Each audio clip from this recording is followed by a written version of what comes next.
saya Anita Amelia oleh SPD MPD. Saya adalah dosen tetap program studi pendidikan luar sekolah Fakultas Keguruan dan Ilmu Pendidikan Universitas Kelabat. Pada kesempatan ini saya akan menyampaikan terkait mata kuliah yang saya ampuh yang sesuai dengan bidang keahlian saya, yaitu mata kuliah metode mengajar IPA. Mata kuliah ini ditujukan untuk mahasiswa pendidikan luar sekolah semester 5 dengan kode mata kuliah MIA 225 dengan bobot 2 SKS. Mata kuliah ini memiliki 16 kali pertemuan dengan rincian yaitu 12 kali pertemuan materi, 2 kali mahasiswa akan turun observasi di sekolah, dan 2 kali untuk ujian tengah semester dan ujian akhir semester. Nah, mata kuliah ini didesain bagi mahasiswa Fakultas Pendidikan yang sementara mempersiapkan diri untuk menjadi guru selepas studi mereka dari kampus ini. Nah, mata kuliah ini memberikan kompetensi pedagogik, merancang RPP, serta memberikan kemampuan dalam memilih materi, metode, media pembelajaran yang tepat terkait pengajaran ilmu alam pada tingkat usia pendidikan dasar. Nah, di akhir dari mata kuliah ini, mahasiswa diminta untuk menyusun RPP dan mampu melaksanakan micro-teaching. Adapun capaian pembelajaran lulusan atau CPL Prodi pada mata kuliah ini meliputi CPL 5 dan CPL 6 yang tertuang dalam RPS dan telah divalidasi oleh dekan serta Kaprodi Fakultas Keguruan dan Ilmu Pendidikan. Nah, dalam proses pembelajaran ini terdapat 3 komponen, yaitu Delivery, Interaction, and Assessment atau DEI. Kemudian untuk bagian asesmen terdiri atas 2, yaitu asesmen formatif dan asesmen sumatif. Untuk model pembelajaran yang saya gunakan yaitu menggunakan model pembelajaran problem-based learning dan discovery learning. Kemudian untuk metode pembelajaran yang digunakan adalah ceramah, tanya jawab, diskusi, dan resitasi. Dan untuk referensi yaitu berupa penuntun praktikum, hasil karya saya sendiri, dan buku referensi, serta beberapa jurnal yang telah dipublikasikan. Kemampuan akhir tiap tahapan belajar atau sub-CPMK. Sub-CPMK yang pertama, mahasiswa mampu menjelaskan arti observasi, mengurutkan, mengidentifikasi prosedur pelaksanaan KBM dengan pengamatan langsung, menguraikan prosedur pelaksanaan KBM guna menumbuhkan keterampilan pedagogik. Untuk sub-CPMK yang kedua, mahasiswa mampu mengidentifikasi cara guru berkomunikasi dan menguasai kelas, serta mengidentifikasi perlakuan guru kepada siswa, menggeneralisasikan suasana kelas dari perspektif guru. Untuk sub-CPMK yang ketiga, mahasiswa mampu menjabarkan hasil laporan observasi, menganalisa RPP pengumpulan RPP yang didapat dari sekolah, dan mengevaluasi hasil laporan observasi. Untuk sub-CPMK yang keempat, mampu mengkritik RPP dan menunjukkan evaluasi RPP dari teman sekelas. Sub-CPMK yang kelima, mahasiswa mampu memilih, menentukan, menetapkan materi ajar, media pembelajaran, metode, dan sumber belajar, serta membuat materi ajar dan media pembelajaran secara mandiri. Sub-CPMK yang keenam, mahasiswa mampu merancang RPP, mendesain media pembelajaran, dan melaksanakan micro-teaching dengan tanggung jawab dan etika profesi sebagai seorang guru. Nah, berikut ini adalah micro-teaching metode mengajar IPA. Selamat menyaksikan. Assalamualaikum warahmatullahi wabarakatuh. Waalaikumsalam. Salam sejahtera untuk kita semua. Shalom. Terima kasih atas kesempatannya. Saya sungguh sangat bersuka cita oleh sebab boleh mengajar di kelas ini, dan saya senang sekali semua mahasiswa boleh hadir di kelas saya tepat pada waktunya. Oke, sekarang kita akan segera memulaikan kelas ini. Nah, kita mata kuliah Teaching Science atau metode mengajar IPA. Yang absen, Duka Sharers, Grazia Bokian, Nadia Agnesia Hermawan, Lovely Tuwai, Karel Manuro, dan Michelle Asek. Jadi yang tidak hadir hanya Maria. Sekarang kita akan memulai kelas ini, namun sebelumnya akan diawali dengan devotion.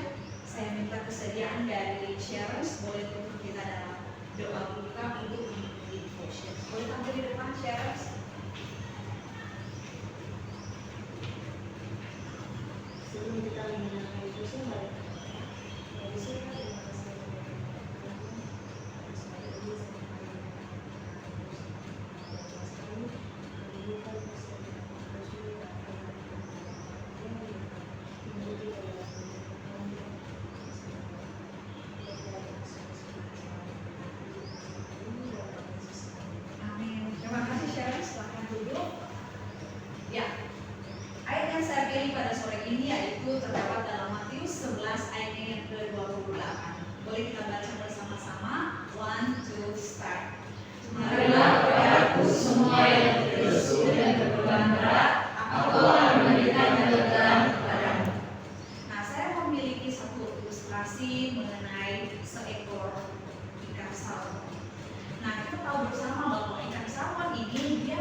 Dia juga berusaha untuk melintasi air terjun dan mengitari dam-dam pembangkit listrik. Luar biasa ya ikan salmon. Dan meskipun ini ikan salmon, dia menghadapi berbagai ancaman, apakah itu dari burung elang untuk bisa memangsanya, dari beruang, dan dari banyak predator yang lainnya. Namun ini ikan salmon dia terus berusaha untuk berenang menuju ke tempat di mana dia akan meletakkan telur-telurnya. Nah, seperti halnya ikan salmon, kita pun sebagai manusia dibekali dengan pikiran. Kita memiliki naluri secara alamiah dan mana mengingatkan kita bila mana saya ada beban, apakah itu ada masalah, bergumulan, ada pencobaan yang saya rasa tidak mampu saya hadapi, maka naluri itu pasti ada untuk saya mencari siapa yang harus saya cari, yaitu siapa? Yesus Kristus. Sebagaimana yang tercantum dalam Matius 11 ayat 28 dikatakan bahwa marilah kepadaku, marilah gracia datang kepada Tuhan. Bila mana gracia atau saya memiliki beban yang begitu berat, apakah itu masalah, pergumulan, pencobaan, maka kita akan mendapatkan kelegaan, akan mendapatkan ketenangan jiwa. Manakala kita berseru berharap hanya kepada Tuhan saja yang adalah satu-satunya berkat dalam kehidupan kita. Demikian devotion singkat di sore ini, semoga menolong masing-masing kita untuk memiliki semangat, memiliki iman yang kuat, bahwa bila mana kita diperhadapkan pada tantangan kehidupan, masalah apapun itu, ada siapa? Tuhan yang akan senantiasa menolong kehidupan kita masing-masing. Mari kita duduk kepala dan bersatu dalam doa. Allah Bapa di surga, di sore ini kami bersyukur dan berterima kasih atas penyertaan dan cinta kasih Tuhan yang boleh kami rasakan sampai saat ini. Kami bersyukur untuk kesempatan indah kami diperkenankan belajar sedikit daripada firman-Mu. Biarlah dengan pertolongan Kuasa Roh Kudus dapat menolong kami untuk senantiasa hanya berserah sepenuhnya kepada Engkau saja. Kami membutuhkan tuntunan Tuhan di kelas kami pada saat ini dari awal sampai boleh berakhir kiranya dengan segala baik. Biarlah Tuhan akan memberkati setiap mahasiswa, bahkan apa sendiri dibekali dengan hikmat menjadi sangat surga bagi masing-masing kami. Terima kasih Tuhan, terpuji nama-Mu, dalam nama Yesus kami berdoa. Amin. Ya, sekarang ini adalah judul pembelajaran kita di pertemuan yang kedua, yaitu bisa cara baca bagian A. Observasi dan Ya, thank you. Bagian B, saya minta Gracia boleh baca prosedur pelaksanaan dalam pembelajaran. Thank you. Nah, ini adalah tujuan pembelajaran yang harus dicapai oleh semua mahasiswa pada pertemuan saat ini. Yang paling pertama, boleh Kak Olivia baca apa tujuan pembelajaran kita? Mahasiswa mampu menjelaskan arti dari observasi dan kritikal. Nah, besar harapan ketika keluar dari kelas ini, masing-masing yang ada di kelas ini bisa tahu apa sebenarnya definisi dari observasi dan critical thinking itu sendiri. Bagian B, sahabat Imam boleh baca. Mahasiswa mampu menguraikan prosedur pelaksanaan KBM dengan pengamatan langsung untuk menemukan keterangan permasalahan kompetensi pedagogi. Iya, thank you Tino. Jadi selesai dari kelas ini diharapkan semua mahasiswa bisa menguraikan prosedur langkah-langkah kegiatan secara berurut, mulai dari kegiatan awal sampai kegiatan penutup kelas. Nah, kita mulai pada bagian yang pertama, yaitu observasi dan critical thinking. Apa ada yang bisa mendefinisikan secara singkat saja itu observasi adalah apa? Ada yang bisa? Dari Gracia, silakan. Observasi adalah proses pengamatan yang dilakukan oleh peneliti untuk mengumpulkan data atau informasi. Very good. Jadi definisi dari observasi adalah kita melakukan suatu pengamatan terhadap suatu hal yang atau fenomena yang ingin kita kaji lebih dalam. Jadi saat kita mau observasi tidak ada tindakan apapun, hanya sekedar mengamati saja. Tidak ada komentar lewat secara lisan atau tidak ada tindakan apapun berupa touch ke siapa saja. Jadi hanya berupa pengamatan. Kemudian masuk ke critical thinking. Ada yang bisa critical thinking ialah ada yang bisa kasih definisi. Karena bisa kan? rekomendasinya itu mana siswa Iya. Oke, thank you. Jadi siswa atau siapapun itu dia akan berpikir secara kritis. Untuk apa? Untuk bisa menganalisa hal yang dia dapatkan dari hasil observasi yang dia lihat. Nah, sekarang ada yang bisa memberikan hubungan antara observasi dan critical thinking. Apa dia punya hubungan sih ini observasi dan critical thinking? Kenapa? Saat saya observasi, saya pun harus memiliki daya analisa yang kuat, harus berpikir kritis. Untuk apa? Bisa. Nah, contohnya begini. Jadi ketika sekalian minggu depan akan turun sekolah untuk observasi di SD UAS, misalnya Jordan akan observasi kelas 2 SD untuk mata pelajaran IPA. Jordan akan mengamati cara mengajar dari si Mem Michelle saat itu. Tujuannya adalah untuk melihat apakah Mem Michelle ini dia cara mengajarnya sudah sesuai dengan modul atau RPP yang dia buat atau tidak sesuai. Kalau misalnya ada langkah-langkah yang Mem tidak laksanakan, padahal di RPP atau modul yang dia bikin sudah sangat lengkap. Nah, seperti itu nanti si Jordan akan memberikan kritikan, memberikan evaluasi, oh yang perlu diperbaiki dari pembelajarannya si Mem Michelle adalah seperti ini. Jadi itulah sebabnya kita bukan hanya cuma observasi, tetapi harus pula bisa menganalisa sebuah fenomena pembelajaran yang dilakukan oleh si guru saat itu. Jadi itulah sebabnya ini observasi dan critical thinking diperlukan saat observasi nanti. Nah, kalian masing-masing semua sudah punya buklet praktikum kan? Sudah diambil lah? Sudah ada?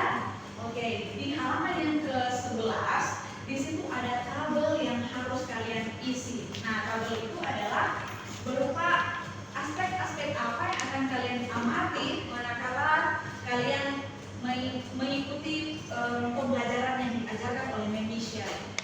Oh, yang perlu diserta, yang dilaksanakan oleh Mem Michelle adalah hal ini, yang tidak dilaksanakan, misalnya poin apa saja, indikator mana saja, dan mohon diberikan evaluasi atau kritik yang membangun untuk si Mem Michelle sendiri.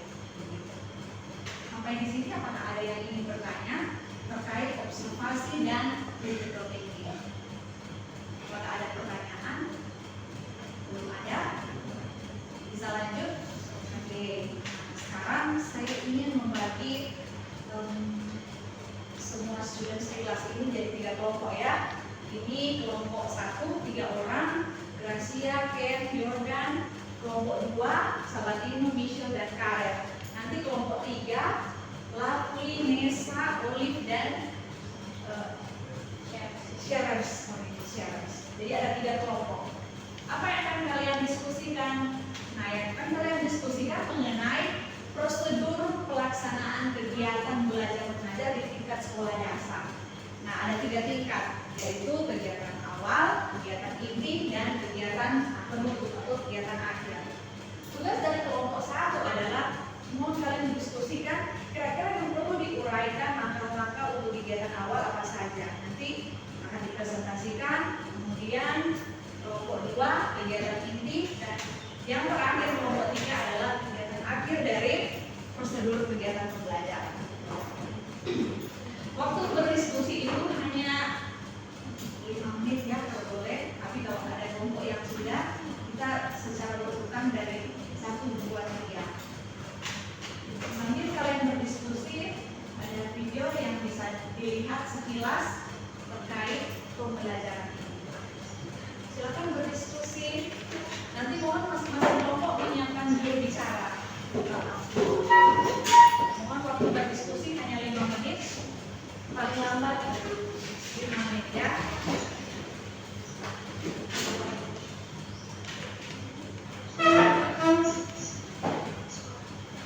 Jadi setelah berdiskusi, saya minta tolong untuk dikembalikan ya. Thank you.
rincian berapa yang mau diberikan?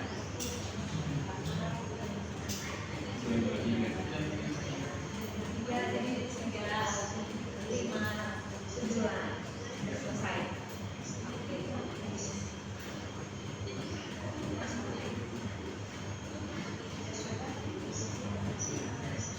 Nah, di depan ada sekilas mengenai kegiatan dari awal pembelajaran, inti pembelajaran, dan kegiatan akhir pembelajaran.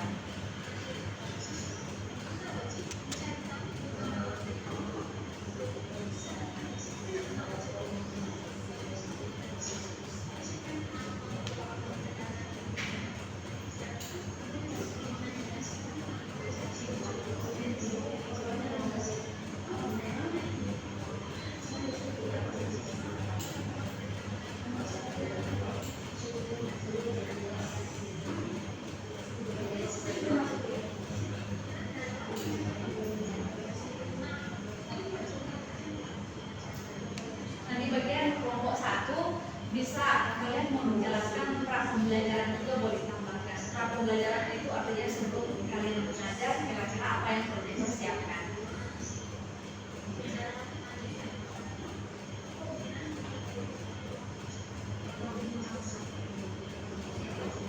Yang kelompok 1 sudah siap, nanti boleh langsung angkat tangan, sudah boleh tampil di depan. Kelompok 2 yang jujurnya karyawannya kelompok 3 boleh.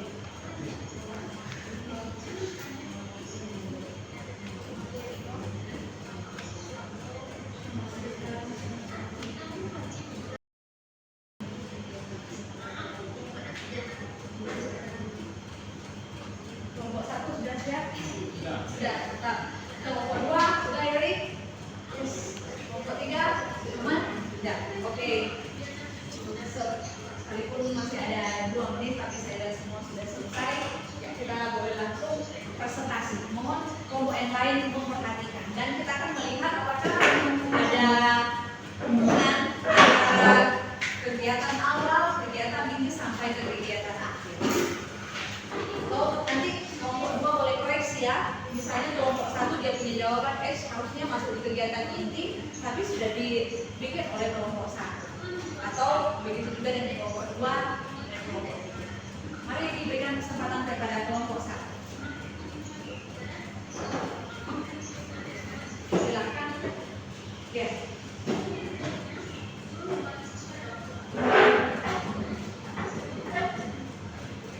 Baik, saya mewakili dari kelompok 1 dan langkah awal mengajar yang pertama adalah mempersiapkan materi dan bagaimana cara menyampaikannya kepada siswa. Dan yang kedua yaitu menjaga lingkungan mengajar. Jadi orang harus memastikan bagaimana lingkungan itu aman dan nyaman. Dan yang terakhir mengenali siswa. Jadi orang harus tahu siapa nama siswa, latar belakang dan apa kebutuhan dari siswa tersebut. Oke, terima kasih kelompok 1, kita berikan aplaus. Jadi ada masih ingat apa jawaban dari kelompok 1 yang perlu dipersiapkan sebelum dia mengajar adalah harus memiliki persiapan. Persiapan itu adalah pembuatan modul pembelajaran atau PPP. Lalu setelah itu dia harus mengenali apa lingkungan belajar ya, apakah sudah aman atau belum. Lalu yang ketiga apa? Harus mengetahui karakter dari para peserta didiknya. Lalu sudah itu saja. Nah, itu di luar dari langkah-langkah awal pembelajaran. Nanti kita akan belajar lebih detail itu pada pertemuan selanjutnya. Thank you kelompok 1, selanjutnya kelompok 2. Kalian sebagai juru bicara. Silakan. Baiklah, saya dari kelompok 2 menginspirasi kami. Yang pertama itu langkah untuk kegiatan inti. Yang pertama itu karena termasuk belajar dari kelompok 1, kita terus menjadikan materi. Nah, di sini kita harus organisasikan materi itu kepada siswa tersebut. Jadi, kita ini eksplorasikan pada siswa, membuat mereka menggali informasi akan masalah yang mereka tahu. Nah, kita boleh ke dalam juga elaborasi. Ketika siswa sudah menggali informasi tentang masalah tersebut, kita harus membimbing mereka dengan cara bagaimana. Kita bisa buat study group, dalam bahasa seperti kita ada kelompok 1 dan kelompok 3. Nah, di situ kita memberikan kepada mereka apa yang akan digali dari masalah tersebut. Nah di situ kita harus membimbing mereka. Ingat, kita masih bagian kolaborasi, kita membimbing mereka supaya mereka tidak keluar dari jalur. Dan yang terakhir itu kita evaluasi dan analisis dari jawaban mereka. Ketika mereka sudah mendalami, kita harus konfirmasi apakah siswa ini mengerti dan mereka bisa menjawab dengan baik. Akan selain yang kita dapatkan. Untuk kelompok 2, jadi saya lihat kelompok 2 memang cenderung berani ya. Jadi kita harus melakukan elaborasi dalam pembelajaran ya. Kita berikan project based learning boleh dan apa boleh pembelajaran yang bisa digunakan supaya terkesan student bekerja bukan kita. So ini kelompok 2 dan yang terakhir kelompok 3. Silakan Olivia. Baik, terima kasih. Saya dari kelompok 3 Jadi dari diskusi kelompok kami yang mendapatkan ada 3 poin penting. Yang pertama adalah evaluasi terhadap materi pembelajaran. Sebagai pendidik kita harus mengevaluasi apakah metode yang kita gunakan itu sudah tepat atau belum. Yang kedua, refleksi terhadap metode pembelajaran. Kira-kira apa lagi yang perlu ditingkatkan dari metode-metode pembelajaran? Sudah. Thank you. Ya, sekarang saya memiliki satu method. Jadi di sini saya mengambil satu pernyataan yang diambil dari Undang-Undang Nomor 14 Tahun 2005. Pernyataannya seperti ini. Rendahnya kualitas pendidikan di Indonesia secara tidak langsung menunjukkan rendahnya kualitas pembelajaran. Dan rendahnya kualitas pembelajaran salah satunya disumbangkan oleh rendahnya kualitas guru. Jadi, menurut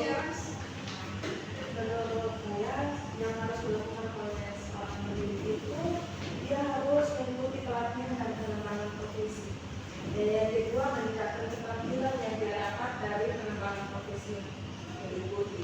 Dan yang ketiga, membuktikan praktek. Dari yang kedua itu meningkatkan keterampilan, jadi dia harus merefleksikan praktek yang dia dapat. Dan yang keempat, membangun hubungan yang baik dengan mahasiswa.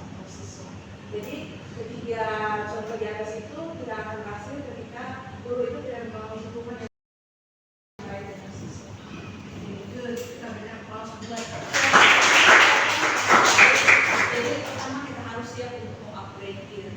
Ya, sering-sering mengikuti berbagai pelatihan, workshop, webinar, seminar guna meningkatkan kemampuan skill kita sebagai seorang teacher. Ya, jangan mau hanya berjalan di tempat, tingkatkan jangkauan kita lewat mempelajari berbagai teknologi terkini tentang pendidikan. Ya, tidak terasa kita sudah masuk di saja inti dari pembelajaran kita pada sore ini. Satu orang saja. Kesimpulan dari pembahasan ini. Jadi di mana observasi dan critical thinking itu saling melengkapi untuk kita mencari tahu atau menganalisis sesuatu yang akan diteliti. Oke, terima kasih Grazia. Berikan aplaus buat Grazia.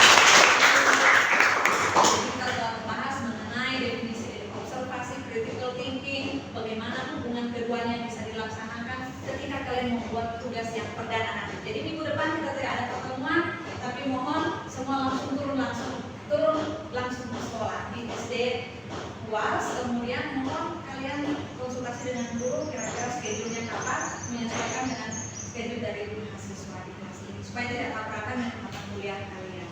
Yang kedua, kita telah belajar mengenai prosedur kegiatan pembelajaran mulai dari kegiatan pendahuluan, inti, dan kegiatan penutup. Oke, sekian pertemuan kita pada sore hari ini.